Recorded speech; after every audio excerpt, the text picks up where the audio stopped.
Tonight, the stunning death of a man who came here from East Chicago, Indiana to play basketball for the legendary coach Denny Crum, then turned his success into billionaire status. Along the way, never forgetting this city. Hello, everybody, and thank you for joining us tonight. I'm Doug Proffitt. Junior Bridgman was doing what he loved best today at the Galt House, speaking to a large group of Scout leaders about leadership. During his talk, he suddenly said he thought he was having a heart attack. Witnesses say people took quick action, and he left in an ambulance. WHAS11 night team's Alex Dieterer and photojournalist Emma Gefter talking with those who can't believe Junior Bridgman is gone.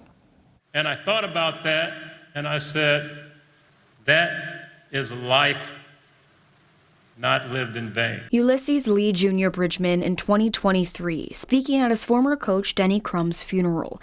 Just Junior to those who knew him and friends like Susan Sweeney Crum. He could put his name on any building he wanted to around here, but he doesn't. Junior died at 71 years old after suffering a medical emergency while speaking at a Galt House event for the Lincoln Heritage Council Scouting America. It just lets you know how quickly time passes and how fleeting things are. Forbes just reported that Junior was a billionaire. He played basketball at the University of Louisville from 1972 to 75, then went on to play 12 seasons in the NBA before choosing to settle down in Louisville with his family. The things that he's accomplished, you could never get your mind around. An athlete turned businessman who was a minority owner of the Milwaukee Bucks and who owned and operated hundreds of Wendy's and Chili's restaurants through his company Bridgman Foods. WHAS11 profiled him in 2002. He did not know how to do this, did he? As large and powerful of a man Junior was to the world. When you're starting to talk about Junior Bridgman's footprint, I can't even imagine it. He's remembered as a humble man to his friend since 1981 Jerry Eves, who followed Junior to U of L and then later to the NBA. It was easy to follow Junior because he was always doing something that I was trying to achieve and follow. So he was huge footprints, but you could always see where he was going, so it was easy to follow. And a decades-long golf partner. I was the worst one, so I got all the grief, but yes, we played a lot of golf together, quite a bit. Junior was coached by the legendary Denny Crum during his time at U of L. And Denny thought the world of him. I mean, he just loved Junior. He was one of his early players. A relationship that exceeded the sport, that left behind a lasting friendship with Coach Crum and his wife, Susan. I have a shirt that says Denny's Louisville, but truthfully, this could be Junior's Louisville, because that's the kind of person he was, the impact he had on this community and U of L. It's going to be hard to replace. Junior shared these words at Crum's visitation in 2023. He changed the city of Louisville, he changed the fans of the University of Louisville, and he made Louisville a national power. He and Denny hopefully had a high five with Felton Spencer and some others who've gone before them, Derek Smith.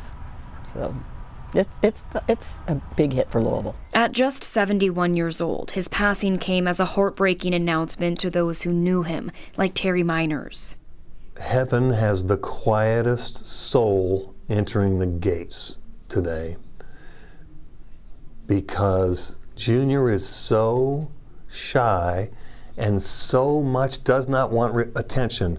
He'll quietly sign in the register at the pearly gates and move over and be of service to the other people who are there. But a legacy larger than life is left in his wake. Leaving a legacy of love and thoughtfulness that other people, I don't know anybody else can step in those shoes. A humble man and Indiana native who worked behind the scenes to take care of his chosen home, Louisville. I always say success is, as I said, doing that thing that you would do all the time, didn't get paid. In Louisville, Alex Dieterer, the WHAS11 night team, on your side.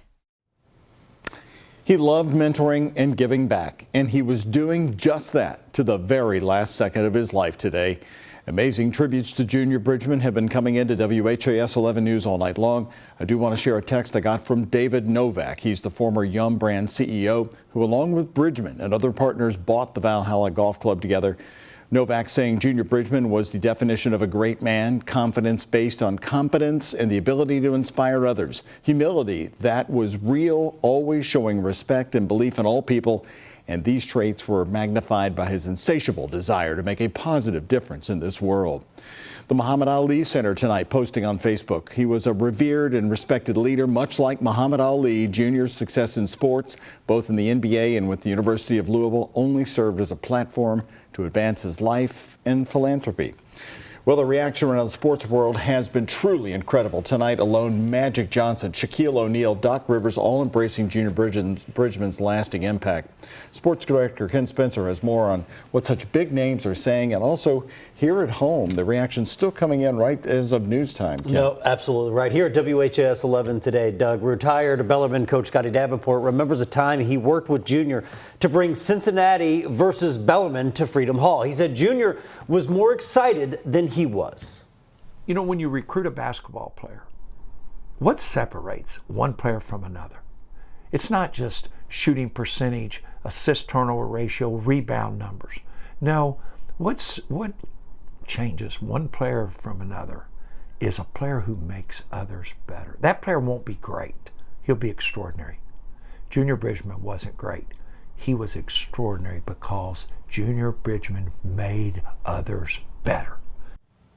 He left a legacy at the University of Louisville, where he served on the boards there over the years. Athletics Director Josh Hurd released a statement saying, quote, Junior used his immense talents and successes in both business and sports to ensure that his life had a positive impact. He cared deeply about making the world a better place for all of us. His life is woven into the fabric of the University of Louisville's history and story as a player, as a leader, and as a generous supporter of Louisville athletics and the university.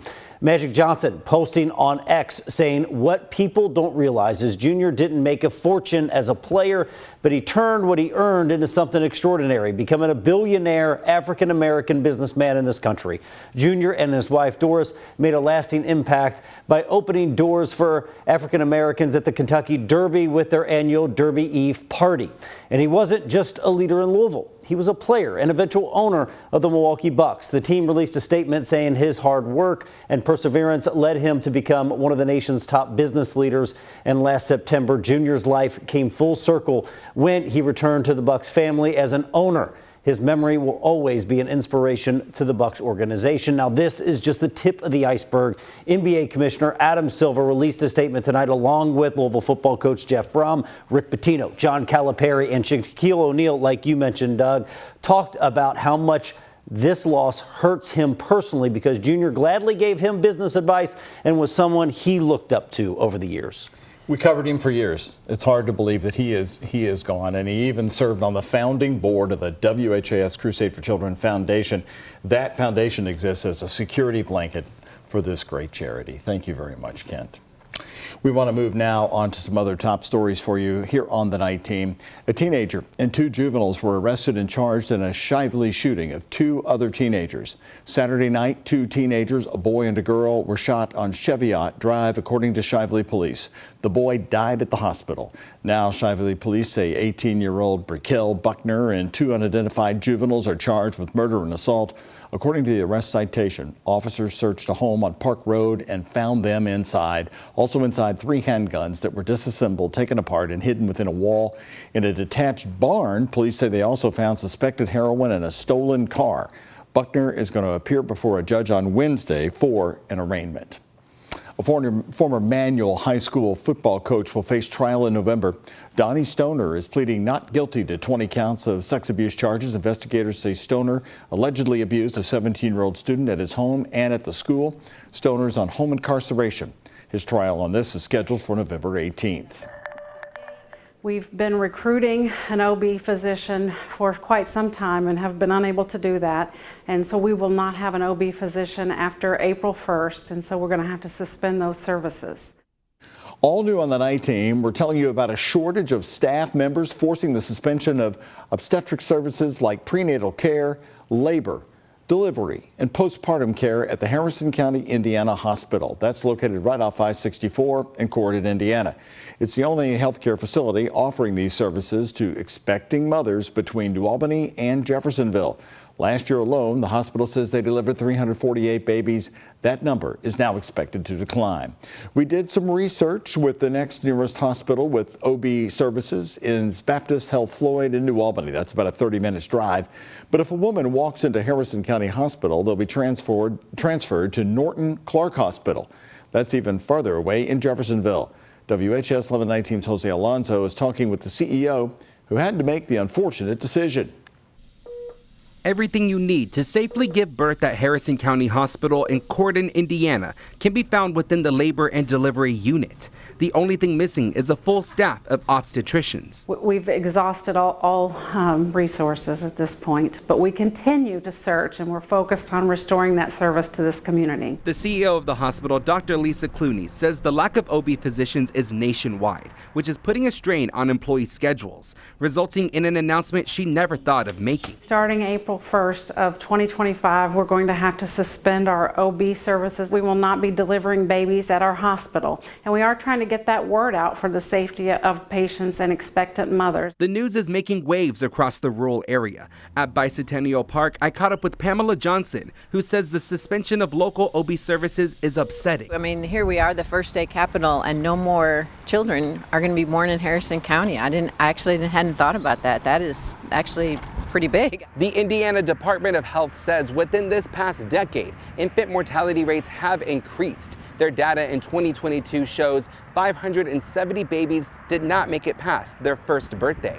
I asked Dr. Clooney if they've come up with a solution so this hospital does not contribute to the issue. By continuing to have an outpatient office that provides routine GYN care, we hope to be able to capture a lot of that population and refer them for adequate prenatal care. All the hospital needs now are physicians willing to call Corden their new home and willing to offer the paramount service of pregnancy care. I mean, I would encourage those that are starting out or, want to find a nice community to live in. Corden is a really nice community. We've lived here about 20 years. Rural communities are, in my opinion, the best place to practice, and I think ours is special, and I definitely think that people can have a fulfilling life and career here in medicine, and in particular in OB. So if you're looking for a job in this field, Harrison County Hospital wants you to help deliver the next generation. In Corden, Jose Alonso, WHAS 1119 on your side. Also tonight, new reports show Indiana is the third worst state for maternal mortality, partially because, including Harrison County, 43 of Indiana's counties do not have labor or delivery units. The Indiana Department of Health report shows 17 counties don't have a hospital at all. The March of Dimes giving Indiana a D grade for maternal health. Ahead of the day that will mark 5 years since her death, Congressman Morgan McGarvey today remembering the legacy of Breonna Taylor on the House floor. Taylor was killed in the middle of the night on March 13th. That's coming up this Thursday when LMPD officers conducted a no-knock warrant on her apartment. Today, McGarvey recognized how much has changed in policing and how much further we have to go, but he focused on remembering Breonna Taylor as a caregiver and working once as an EMT. She had dreams, including of becoming a mom someday.